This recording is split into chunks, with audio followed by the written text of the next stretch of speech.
Hey everyone, it's Kai from Kool Collectibles, back again for another review. This time it's the new Sideshow Collectibles 1/6 scale C-3PO. For all your 1/6 scale figures and more, click the link in the description below to head on over to Sideshow Collectibles. They ship worldwide, so definitely check them out. Alright, so this is a long-awaited figure, and it's already generating a lot of controversy on the internet forums and Facebook groups in the comparison against the previously released Tamashii or Bandai Tamashii Nations C-3PO. Which has been pretty much the benchmark for C-3PO figures for at least a couple of years now. Straight off the bat, I have to say that I am pretty disappointed with the C-3PO figure that I've received. I have heard that other figures have been pretty much perfect, so I'll be talking to Sideshow tomorrow to see if they can send me a replacement for this, with some of the issues that I'll go through now. But I'll just quickly go through the packaging. I'll just move him out the way. You pretty much get the usual Star Wars high-end sort of packaging with the different box art in the black and grey sort of styling. So nothing too fancy there. Accessories wise, he doesn't come with much at all. I did get the exclusive, which I'll get to what that accessory is, but it comes with a standard black base. I'm not sure why they bothered putting the Star Wars on the bottom.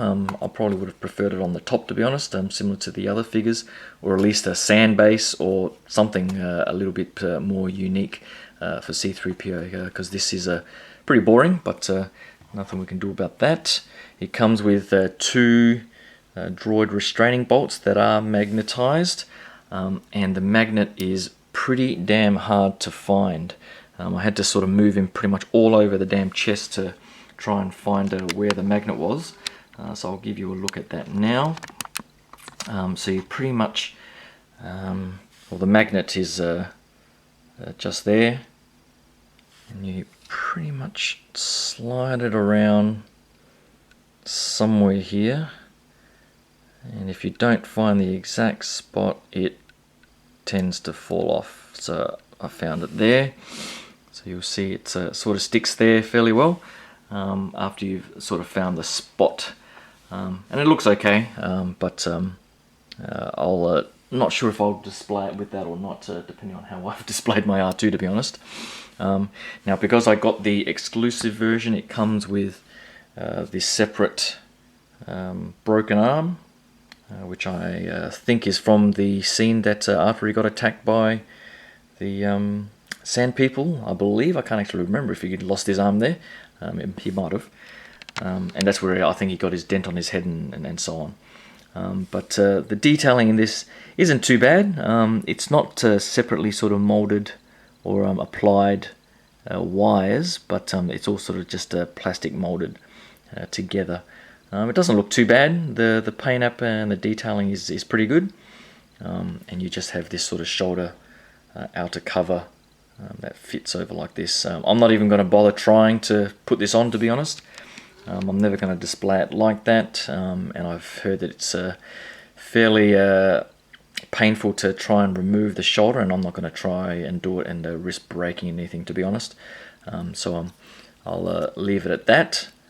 So if you can get the regular version for a cheaper price at some other retailers, I'd probably go for that rather than going for this exclusive version, unless you really want this broken arm to be displayed. The last accessory is the communicator, which I guess is pretty standard, nothing too flash about that. Would have been nice if, I guess, the tip had a bit of metal or something. I'm not sure if the Hot Toys version did, but I'm not going to bother getting the other figures to have a look, but nothing too fancy about that particular accessory. But I'll get on to all the issues I have with the figure now. Hold on. Alright, now I'm not even going to bother going into whether or not I think the figure is movie accurate or screen accurate or anything like that. Because honestly, I looked through the photos of the making ofs and so on, and both the Sideshow and the Tamashii look pretty damn good to me. So all I'm going to be doing is doing a comparison against the two, and just pointing out some of the things that I prefer on either figure. Now, for the things that I have issue with on mine, I did manage to finally get the head off. It wasn't as difficult as their previous Jango Fett, but the instructions essentially tell you don't hold the head, don't hold these ears, and somehow hold the neck to pull up. And well, if you see the gap there when you're putting your fingers like this, I've got no friggin' idea how they expected anyone to get hold of the neck. So essentially, some of the other people on the Facebook group said just to hold the ears and hope for the best. So I did that, and I pulled up, and eventually it came loose.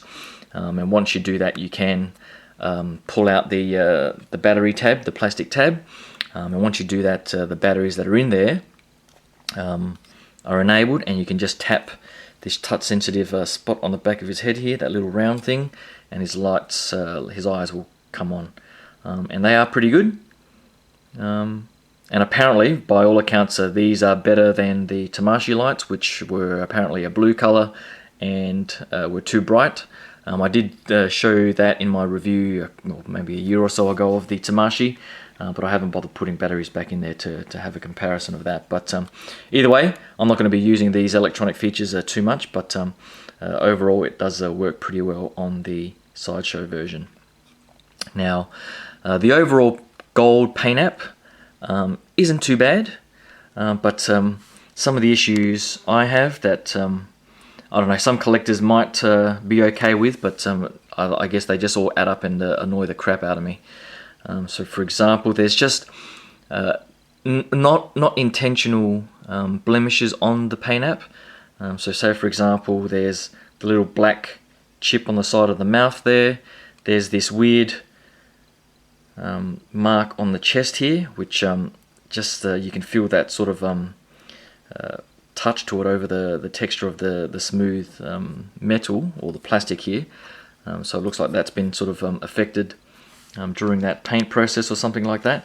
And I get similar things like that all over the place. So there's a bit there, there's a few other areas, there's a bit up here, and then there's some weathering on mine. I'm not sure if you can see the weathering on this knee here. If you can just make out the weather, it looks like you can sort of see it there. It looks like a fingerprint that someone's left in the weathering. I think you can just make it out there. So you know, there's little scuff marks. There's just all these little blemishes all over the shop with the paint app. So that annoys me a little bit. Probably the one that annoys me the most is this chest one. And I guess, you know, there's also a scuff mark on the back of the head here. If you can sort of make it out, there you go. You can probably make out that scuff mark there. Now I don't even know if this little notch on the back here is meant to be there, so I don't know if that's just a blemish in the paint as well. So I don't know, they're all sort of little minor things that just add up to reduce the overall sort of quality of the figure for me. The other thing that I really hate are these friggin' joints.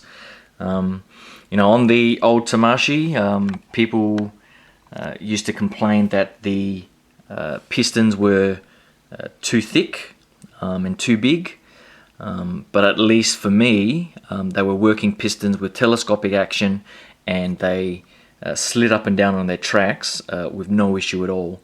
Now with this particular figure, you just have to be really careful how you articulate it, or you are going to either snap the pistons themselves, or you're going to break them off at these little brackets on the arms here. So my right arm here works a little bit better. There is a warning in the instruction manual, do not overextend. Now I guess they haven't said do not overbend, and mine can at least get to that point in its articulation, and then when you sort of move it, you can extend it to that point. So I guess don't force it, try to force it past where it extends to the track. and that's probably as far as I can go on mine. But on this particular arm, I can extend it slightly, as you can see, like so, and then it stops about there.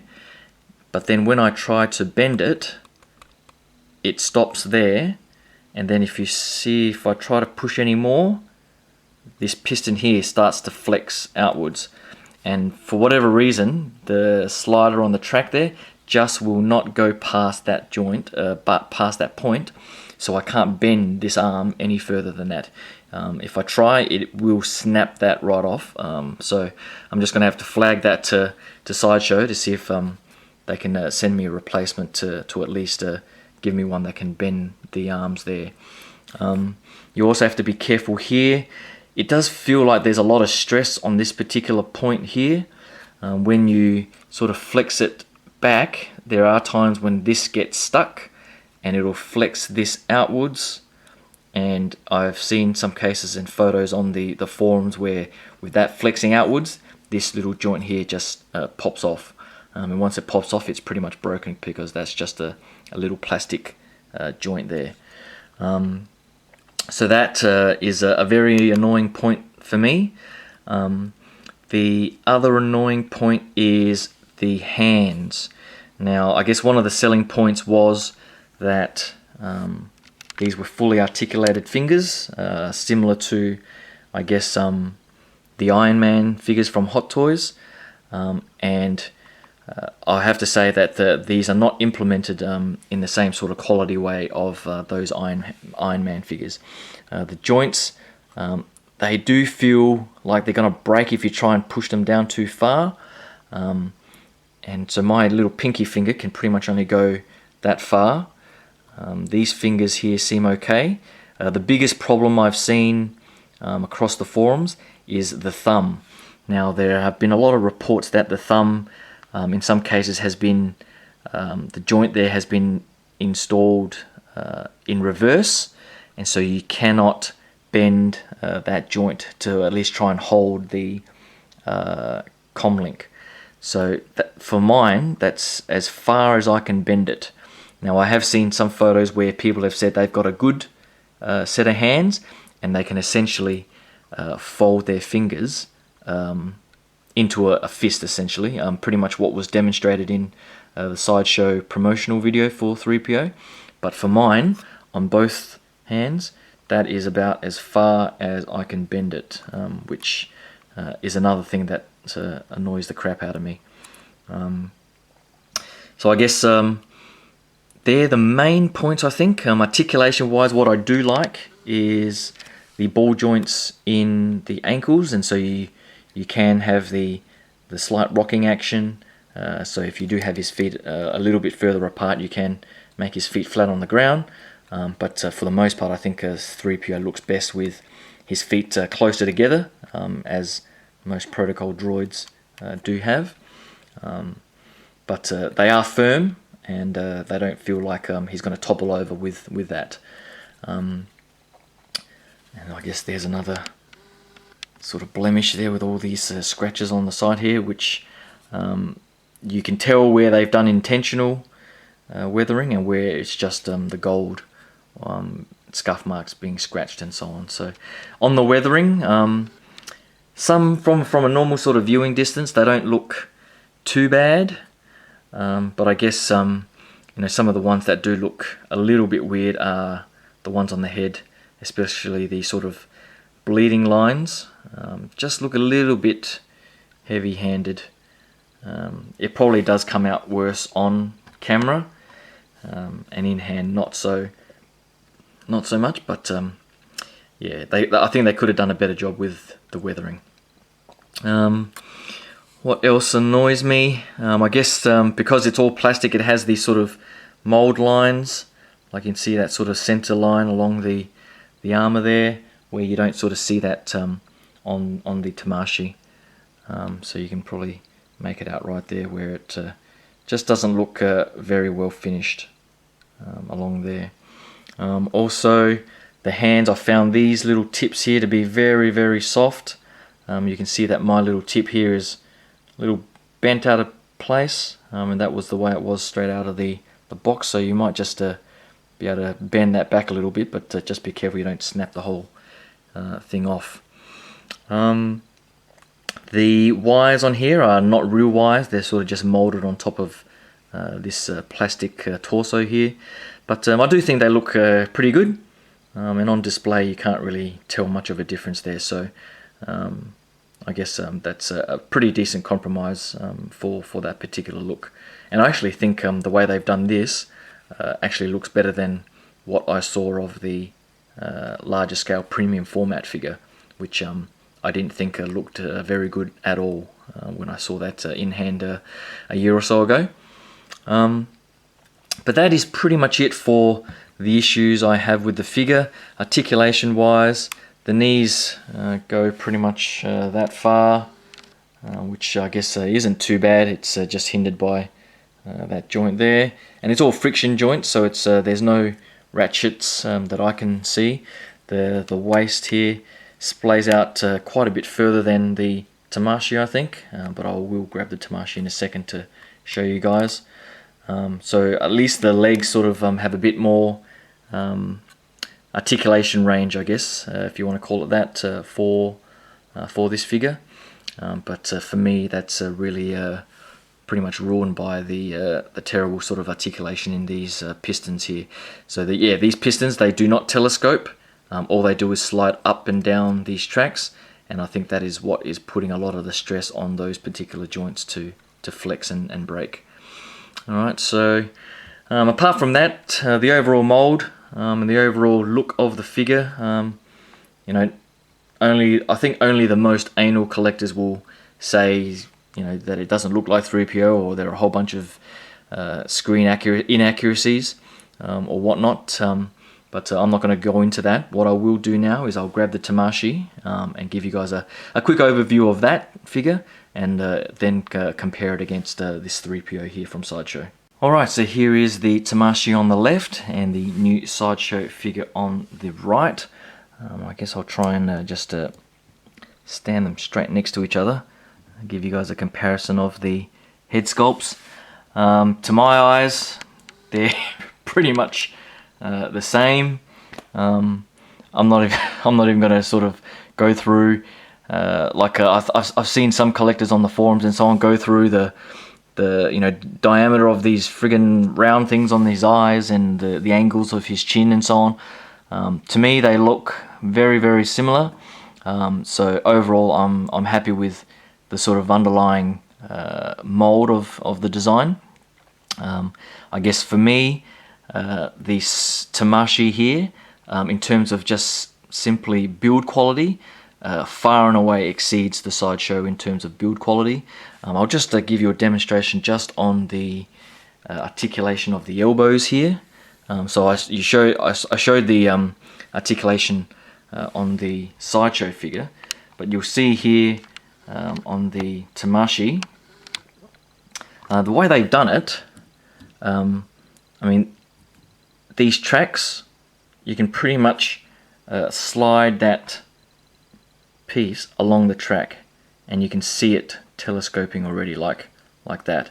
So in my eyes, there's very little risk of that breaking, and the same happens here. So if I was to just extend the arm, it does that, and when I want to do that, it does that. There's no feeling that I'm going to break anything, and everything works beautifully well with that sort of telescoping action.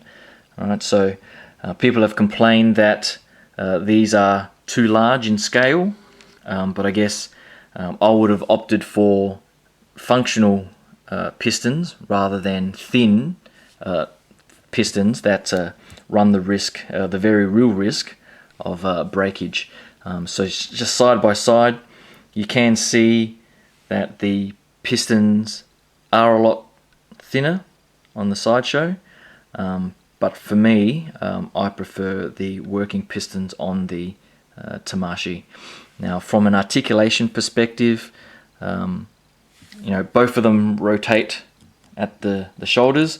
The Tamashii has nice sort of ratchet joints, whereas on the Sideshow here, they're pretty much just a friction joint on the shoulder. so there's no sort of ratcheting action there. Now on the Tamashii version, I do think that there is more range of motion in this sort of shoulder area, so you can sort of get a look inside there, and it just has a bit more sort of play in that sort of rotation.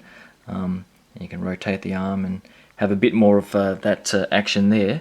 On the Sideshow, it doesn't feel like it's got that action at all. So it does, if I just hold this tightly, it does have the rotation at that joint, but it for mine, it can't pull out or have any other sort of rotation there. So if you want to have him sort of, I guess it's harder to have him extend his arm out, to have his hand resting on top of R2's head, if you can remember that sort of scene. So that's disappointing in that sort of area there. It's if you look inside there, it looks like it's sort of all covered by some sort of black foam, and so there's no real articulation there that you can move around like the Tamashii. The Tamashii hips, just have a look at the hips. You can't really splay out the hips at all, and you'll notice that there is a screw here, which I'm assuming is not screen accurate. And you'll see it on that side as well. So I'm not sure why they bothered putting a screw there, to be honest, because it's not actually screwing anything in. You can sort of see it's just a part of that plate. So I'm not sure why they did that, because you'll see on the Sideshow it's just this little bend and no screw inside there. So I guess that might, you'll see that sort of allows it to give that wider range of motion, whereas on the Tamashii, with that filled in by that screw, it can't move the leg out further. But as I was saying before, all the protocol droids I've sort of seen have their legs fairly close together, so I prefer that look anyway.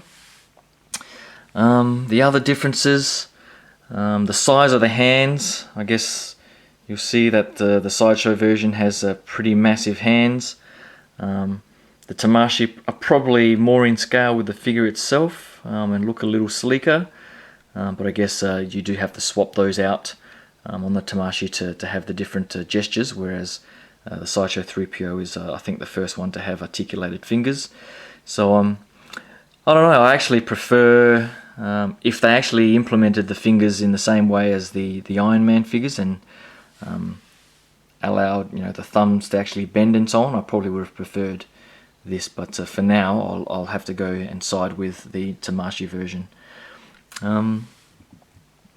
So you'll see all the wires here are real wires, which does cause, I guess, its own problems.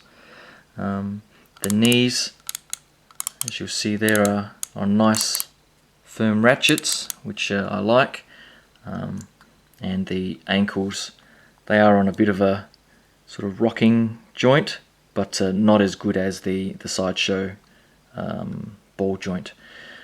But apart from that, I have to say there's very little that I prefer the Sideshow over the Tamashii. If I was to recommend the figure, if you have the Tamashii version, I was hoping to recommend the Sideshow because of the weathering and how it suits their R2 better.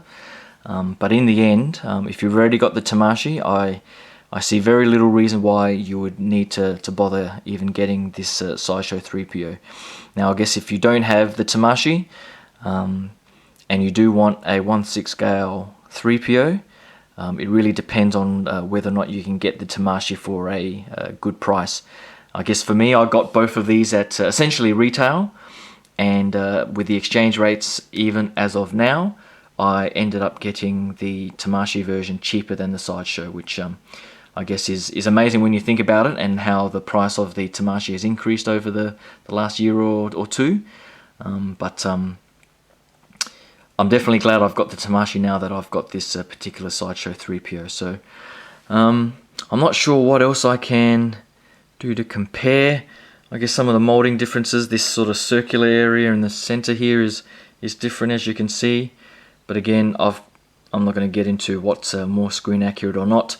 On display and on as you just pick up the figure, just the pure weight, glossiness, the ratchet joints, the ease of articulation, everything for me points to the Tamashii being the superior figure by far. So it's unfortunate that I guess I got a figure here from Sideshow that has some of these faults, and overall, you know, each of them is probably a minor fault, but accumulating them together, I guess, is causing me to think twice about the overall quality of this particular figure. So I'll be in touch with Sideshow, and we'll see what they can do, and I'll let you guys know what the responses are. But that is pretty much it for I guess this comparison of mine between the new Sideshow and the Tamashii. So hopefully you guys like that look at these two figures. Hopefully you can click that subscribe button and stay tuned for all the other upcoming reviews I've got. I've got MP27 Ironhide coming up for Transformers fans, and hopefully a few more 1/6 scale figures. I think I've got a couple of shipping and charging notices coming soon, so hopefully you can stick around for all that. Thanks again, and I'll talk to you guys soon. Cheers.